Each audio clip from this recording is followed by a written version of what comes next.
referencia a los currículum y una aproximación a los criterios que ellos entienden que se tiene que tomar como referencia para hacer esa comparativa de los currículum.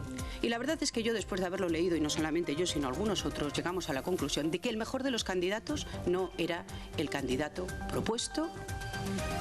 ¿Cómo están? Buenas noches. El Partido Popular denuncia que el nombramiento de secretario en el Ayuntamiento de Burgos ha sido un dedazo. Insisten que la comisión de expertos no decidió al mejor candidato, sino que se limitó a exponer las cualidades de cada uno. Y la Oficina de Turismo está de estreno. Hoy han dado a conocer su nueva web con el objetivo de facilitar la visita a los turistas de nuestra ciudad. En la página se puede encontrar información sobre actividades, eventos o los propios monumentos de Burgos.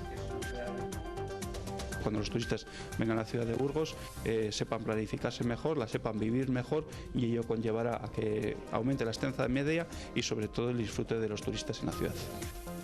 Luis Tudanca ha asegurado que el PSOE no va a permitir ni un solo recorte más en materia de sanidad.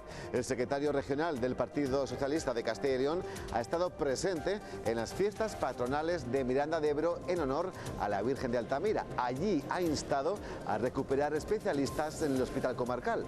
También ha criticado la unificación de las urgencias de atención primaria.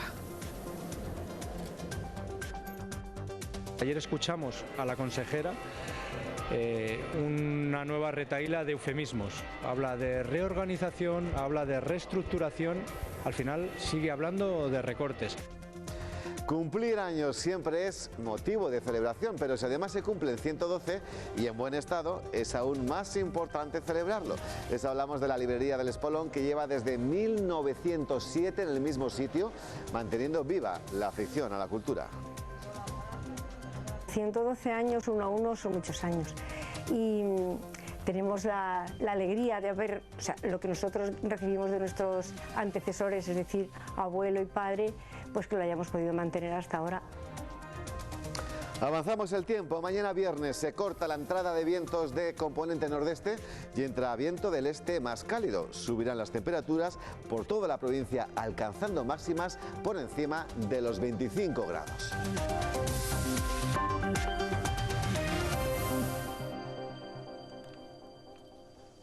Y vamos ya con nuestra mesa de actualidad, hoy protagonizada por el abogado Ignacio Ariz Navarreta. Reencuentro en esta nueva temporada. Nacho, bienvenido, buenas noches. Hola, buenas noches. ¿Cómo ha ido ese veranito? Corto, como siempre, con los años, ¿seguro? cada vez más corto. ¿Ah, sí? Sí, más años, más corto el verano. Yo pensaba que era al revés. Fíjate. No, yo creo que no. Yo creo, por lo menos yo no lo percibo así. Sé que yo estoy muy joven. Bueno, hay que aprovechar todas las oportunidades.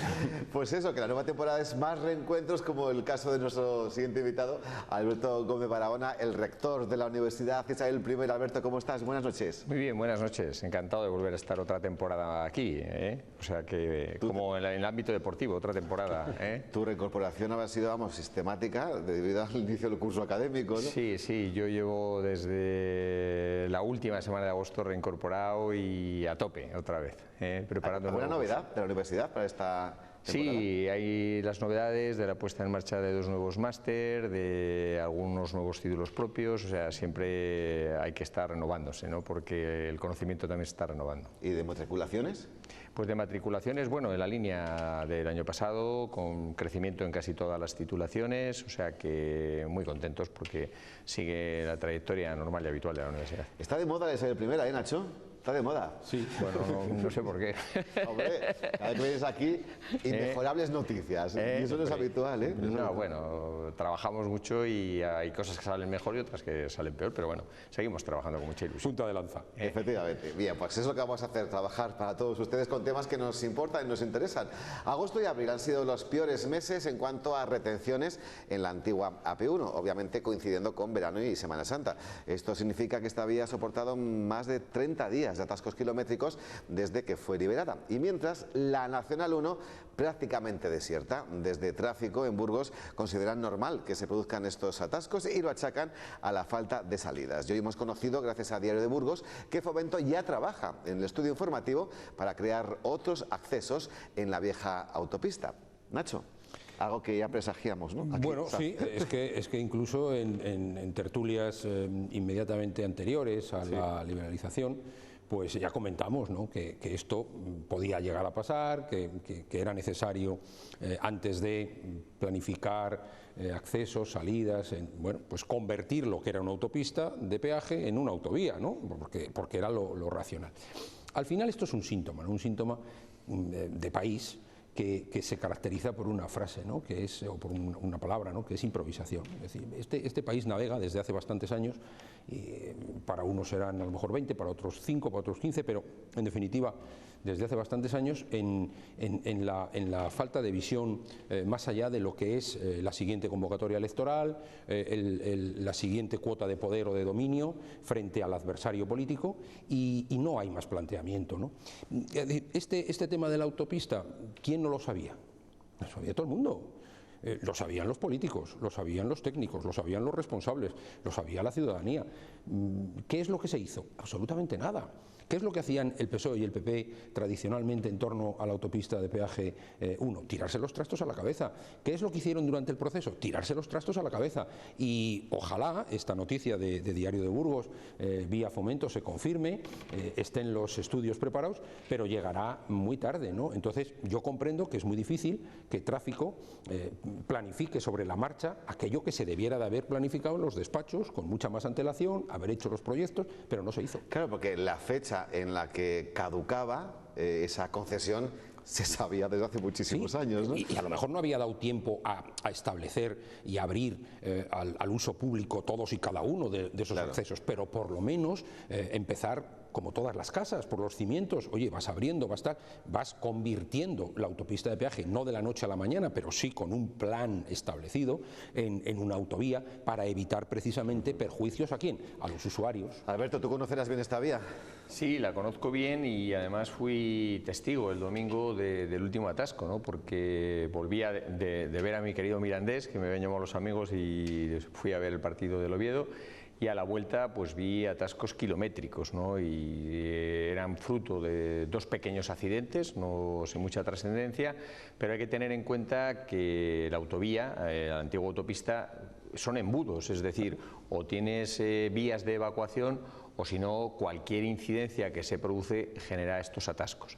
Si nos damos cuenta, desde Castañares no hay ninguna salida hasta Briviesca, desde Briviesca no hay ninguna salida hasta Pancorbo, y en consecuencia cualquier accidente que se pueda producir, que puede ser desde un animal que ha saltado la valla y que ha producido un pequeño accidente, o una colisión múltiple, cualquier circunstancia, y las colas son kilométricas. Yo creo que llevan ya más de 30 días de atascos importantes. En total, sí. De atascos importantes, y mientras yo diría que hay que hacer un uso también alternativo de la Nacional 1. Yo de hecho lo hice a la ida, ¿no? Vas tranquilamente, no hay casi circulación, y los días que he tenido que ir hacia el norte y son de riesgo de mucho tráfico, pues lo he utilizado y está materialmente vacía. Por lo tanto, los usuarios tenemos que hacer un ejercicio de responsabilidad, los que conocemos más la vía, y desde luego urge, y ojalá sea cierta la noticia que hoy hemos leído en el Diario de Burgos, urge que se hagan nuevas salidas para evitar esta situación, porque si no vamos a generar un embudo hacia el norte de España. Y no solamente nuevas salidas, también otro carril. Sí, por ejemplo, desde Pancorbo hasta Miranda, bueno, hasta la salida de Vitoria en Ameyugo, hay un tercer carril que es una zona que nunca está congestionada, ¿no? Por lo tanto, dada la densidad de tráfico que soporta y luego el tráfico que va justamente desde Ameyugo hasta Vitoria, etcétera, es una zona que tiene 3 carriles y que realmente, incluso en las épocas de verano, tienen cierta congestión. Por lo tanto, ampliar la autovía va a ser una necesidad. Pero eso de buena, alguien tendrá que haber advertido con meses de antelación, vamos a sentarnos a hablar, ¿no? Claro. Alguien de aquí, de Burgos, conocedor de esta problemática. Pero bueno, y además la administración que tenía las fechas, los plazos de liberalización, caramba, es la que tiene precisamente también que impulsar y llevar a efecto estos proyectos. Y hoy por hoy yo creo que por encima o antes que el tercer carril, es más necesario dar una solución a estas contingencias, ¿no?, de atasco, sí, de embudo. Sí, pero a mí me gustaría decir que primero que la medida de la liberalización fue buena. Es decir, yo creo que fue buena porque era un tema, yo lo comentaba cantidad de veces, de ordenación del territorio. Es decir, habíamos dejado excluidas a una ciudad importante como era Miranda y su comarca de la capital, porque realmente les costaban 25 o 30 euros a cualquier persona solamente el caso de la autopista. Era un elemento de discriminación. Por lo tanto, la medida es buena. Lo que pasa es que la medida debiera haber ido acompañada inmediatamente de hacerlo una autovía moderna y del siglo XXI. ¿Qué es lo que ha ocurrido? Pues que también el contexto político pues no ha sido favorable, porque vivimos bajo prórrogas de presupuestos, no tenemos un gobierno en funciones, y todo esto pues cuando a veces dice la gente, bueno, es irrelevante que no haya gobierno, que esté en funciones. No, en las pequeñas cosas del día a día tiene muchas consecuencias, y una de ellas también las tienen las comunicaciones, ¿no? Cierto, pues vamos con otro asunto, porque la Federación de Enseñanza de Comisiones Obreras de Castilla y León rechaza la propuesta de la Fiscalía del Estado de instalar cámaras en las aulas, porque cree que es una medida ineficaz y contraria a las libertades, que no resuelve el problema de fondo, como la falta de recursos humanos y materiales. De momento, aquí en Burgos, estas polémicas cámaras de vigilancia ya han llegado a 8 colegios de la capital y la provincia, aunque de momento solamente van a grabar en el exterior. Obviamente la polémica es grabar dentro de las aulas, e incluso se había hablado, Nacho, de algunos despachos. Bien, hombre, lo primero que me llama la atención del comunicado de la Federación de Enseñanza de Comisiones Obreras es que digan que esta medida, que es cierto, es una propuesta que la Fiscalía ha puesto encima de la mesa, es una medida que puede ser contraria a las libertades, que es prácticamente lo mismo, o entiendo yo que puede llegar a ser lo mismo, que contraria a la legalidad. Yo creo que la Fiscalía no hace planteamientos de propuestas contrarias a la ley y tampoco contrarias a las libertades, porque estaría de alguna forma en contradicción absoluta y total con lo que es la Fiscalía, o con lo que entendemos que es la Fiscalía, ¿no? Por lo tanto, primera cuestión, si la propuesta es de la Fiscalía, desde luego yo la presumo fundada, y además la presumo que está dentro de unos parámetros de total y absoluta legalidad y conformidad al derecho, ¿no? Luego, sobre la oportunidad o no de grabar, bueno, vamos a ver, yo creo que la intromisión que supone la grabación en espacios públicos pues ha dado lugar y seguirá dando lugar a muchísima literatura, a muchísima jurisprudencia, pero hoy por hoy es una realidad incontestable en multitud de lugares públicos, sin distinción, sin discriminación de ninguna clase. Se advierte a la ciudadanía que se está grabando continuamente lo que está sucediendo en un aeropuerto, en una estación de tren, en un determinado espacio público, un edificio público de la administración o de cualquier, y no entiendo que ningún tribunal ha declarado eso contrario a derecho, contrario a la legalidad. Si la Fiscalía considera que esto hay que hacerlo en los centros educativos, en las clases, como consecuencia de la prevención o incluso del esclarecimiento de posibles conductas irregulares, delictivas, de acoso o similares, pues a mí me parece que la medida, en primer lugar, es fundada. ¿Qué alternativas o cuál sería la posición frente a esta propuesta? Plantear alternativas que sean eficaces para precisamente corregir lo que la Fiscalía entiende que es bueno corregir, y no me parece que sea el camino que toma la Federación de Enseñanza. ¿No podría ocurrir que el acosador o el hipotético supuesto maltratador, conocedor de la existencia de esas cámaras de seguridad, diga, bueno, voy a hacerlo fuera del recinto escolar? ¿No? Bueno, o sea, ¿se ataja el problema? Sí, bueno, yo no sé si ataja o no. Lo que es una realidad es que las posibilidades tecnológicas hoy en día hace que estemos constantemente grabados. Es decir, cuando vamos al aeropuerto, por ejemplo a Barajas, vemos un arco con miles de fotos donde nos están fotografiando los coches. Cuando entramos a aparcar, exactamente igual. Cuando estamos paseando por las calles nos están grabando. Cuando entramos en los edificios públicos normalmente nos están grabando. Por lo tanto, hay un primer componente que es de legalidad, que yo creo que no plantean ningún tipo de problema, porque estas grabaciones están intentando proteger un bien jurídico como es la seguridad, ¿no? Y como es que la actividad docente se desarrolle en condiciones de normalidad y sin interferencias y sin conductas que puedan ser delictivas. Por lo tanto, yo creo que desde el punto de vista de legalidad no plantea ningún problema siempre que se avise y se conozca para también, y luego se haga una administración de esa información de vídeos conforme a la Ley de Protección de Datos. Por lo tanto, no me parece que es un problema de legalidad. Y en cuanto a la oportunidad, pues entiendo que cuando la Fiscalía ha planteado esta cuestión es que hay bastantes problemas de orden público en las aulas, claro. Como ocurre también en la sanidad, por desgracia, ¿no? Y entonces utilizar la tecnología para conseguir un espacio de convivencia como debe ser un aula en vez de un espacio de infracción, pues me parece que puede resultar proporcional. Y habría que preguntar en última instancia a los propios profesionales si prefieren o no estar, o incluso poder establecer la optatividad, porque para grabar hay una tecla que se puede decir se graba o no se graba, y en función de las circunstancias se puede armonizar. Pues ahora seguro que dirían que sí, la mayoría. Sí, poner la tecnología a disposición y luego también, que creo que es un gesto de madurez, que puedan pactarlo los propios profesores con los alumnos. ¿Estás de acuerdo, Nacho? Sí, a mí me parece que no siempre se consigue con este tipo de procedimientos lo que persigues, ¿no? La seguridad total, el que no se conculque la ley, el que tal. Hay un caso muy claro, ¿no? En la Flora hay muchas cámaras de videovigilancia, se advierte que está grabado. Yo he tenido algún supuesto, algún caso judicial donde gracias a unas grabaciones pues se han esclarecido casos, ¿no?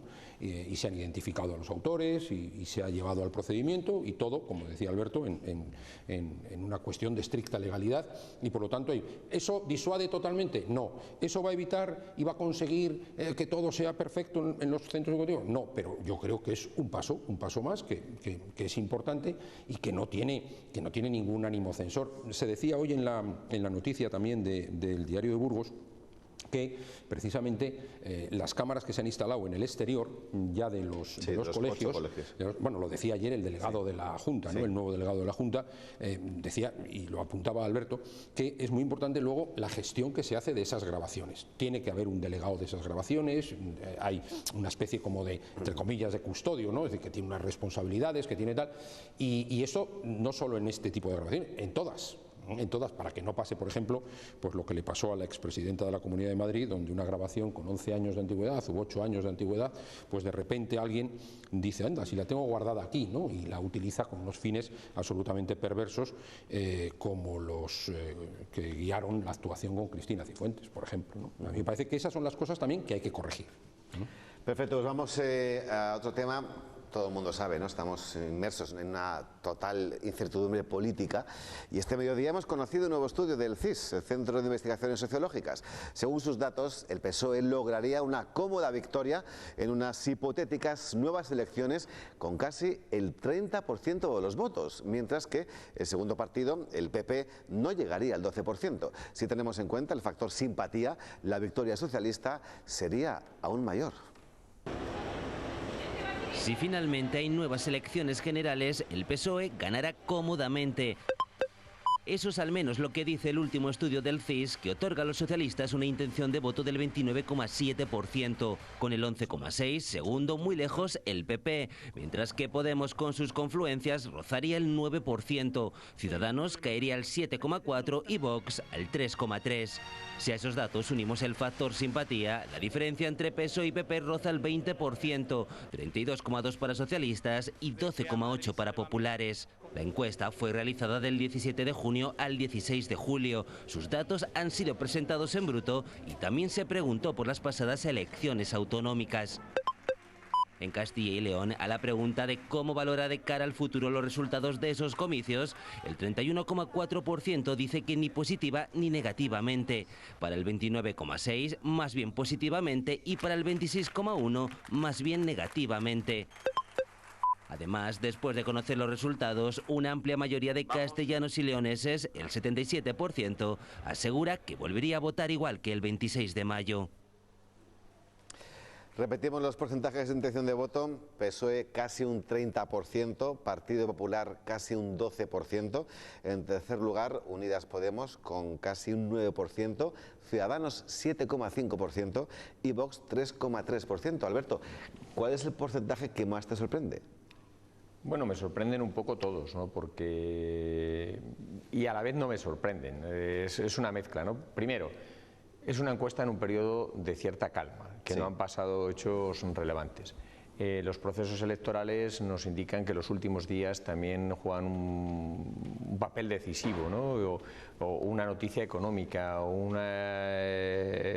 un siniestro. Hay muchas circunstancias que pueden evolucionar, pero tampoco ha pasado nada en el país, ¿no? Relevante desde mi punto de vista, ¿no? Ese es el problema, que no pasa nada, ¿no? Claro, y que la gente se ha acomodado a una inercia. Incluso yo creo que esto está profundizando en cierto nivel de indiferencia, ¿no? Porque claro, que nos sometan a 4 o 5 procesos electorales, me parece que son 4 procesos electorales en los últimos 5 años, pues es un exceso, ¿no? Y entonces a mí lo que me preocupa realmente es que la gente llegue a pensar que podemos vivir a la italiana, es decir, con gobiernos muy débiles y un tejido productivo que sigue adelante. Y yo creo que esto es una mala visión, pues porque poníamos antes el ejemplo de la autovía. Yo creo que es importante que haya un gobierno que gobierne, no solamente un gobierno en funciones. Que no se consiga pactos y acuerdos forma un poco del fracaso, forma parte del fracaso político. Es decir, la gente en nuestra vida, en nuestro día a día, tenemos que dialogar, tenemos que convivir, los empresarios llegan a acuerdos con sindicatos, entre empresarios se llega, o sea, constantemente tienes que dar y ceder, y es un mal ejemplo desde mi punto de vista. Entonces yo creo que estas encuestas las doy una certeza relativa, porque yo creo que está creciendo el escepticismo y cierto grado de indiferencia de la gente ante la falta de acuerdos y que no lo ven relevante en su día a día en la vida, ¿no? Aunque yo creo que sí que lo es. La semana que viene ya sabremos si hay elecciones anticipadas para el próximo 10 de noviembre. Me puedo imaginar, de ser un hecho afirmativo, Nacho, el índice de participación. Ahí se va a notar ese hartazgo social, ¿no? Sí, otras encuestas, no solo esta del CIS, otras encuestas que se han publicado, efectivamente también, sí. Ya declaraba un nivel de participación menor que el que hubo en las últimas, e incluso, pero es una percepción personal y coincido con eso totalmente con Alberto, en que incluso a lo mejor se quedaba corto, la disminución se quedaba corta respecto de lo que yo creo que puede llegar a pasar en una nueva convocatoria electoral, porque es verdad, a todo lo que se ha dicho, yo lo único que añadiría es que la gente efectivamente empieza a pensar y a creer muy firmemente que se puede vivir sin gobierno. Se puede vivir perfectamente sin gobierno. E incluso hay muchas personas que cuando leen el BOE pues se sienten incluso agradados, ¿no? Bueno, pues de que no haya tanta escritura. Qué ¿no? delgadito está el BOE. La cosa no va mal, ¿no? Pero bueno, fuera bromas, sí que quería hacer una mini reflexión sobre el tema de la encuesta del CIS, porque es decir, el cambio de sistema de publicación y de realización, más que de realización, de publicación de la encuesta de trimestral a mensual en el CIS, yo creo que lo que ha conseguido, entre otras cosas, es devaluar un poco esta encuesta, ¿no? Luego, hombre, algunos de los datos que arroja esta encuesta, yo no sé si con cocina, sin cocina, con más cocina, con menos cocina, Tezanos desde luego no da puntada sin hilo, y Tezanos evidentemente obedece a quien le ha puesto ahí, que es su jefe, que es Pedro Sánchez. Eso está claro. Y el Partido Socialista, perdona, que en abril Tezanos lo clavó. Sí, sí, pero yo no digo que acierte o no acierte, si yo no entro en eso, pero vamos a ver, que nos lancen hoy un mensaje de que el Partido Popular en España no va a llegar al 12% de voto. Mira, de verdad, o sea, pues yo no voy a discutir que el Partido Socialista puede estar en el 29, en el 31, en el 30, en el 32, incluso, no lo voy a discutir, pero hay otros datos en las encuestas y se viene produciendo con cierta frecuencia que son increíbles por gruesos, por cosas que no son comprensibles, y además es que la tendencia no es esa. Entonces, a mí creo que lo que devalúa esta encuesta es a veces las exageraciones. Sí, a mí me ha sorprendido que no te había contestado a la pregunta con precisión, es la pérdida de votos significativa que suponía el centro derecha, ¿no? Exacto. Es decir, era lo que más me llamaba la atención y bueno, como cifra gruesa, porque también en estas encuestas hay que ver cómo se han elaborado, cuál es el número de encuestas realizadas, en qué periodo, a qué horas, o sea que influyen muchas variables, ¿no? Pero desde luego para mí el dato más significativo era sobre todo la caída de votos del centro derecha en España. Bien, pues hasta aquí nuestra mesa de actualidad, no tenemos tiempo para más. Muchísimas gracias Ignacio Díaz Navarrete y Alberto Gómez Barahona, que descanséis, hasta la próxima. Hasta aquí la opinión, enseguida toda la información.